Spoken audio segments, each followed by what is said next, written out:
Now that you've got the basics down, let's work on getting your speed up.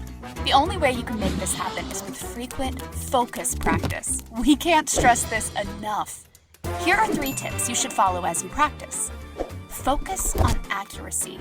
Believe it or not, starting out slow in the beginning will help you increase your speed in the long term. Take your time and focus on your typing accuracy, avoiding mistakes as you go. Nothing slows you down like having to hit backspace to correct an error. As you make a habit of this, your speed will pick up naturally. Identify problem keys.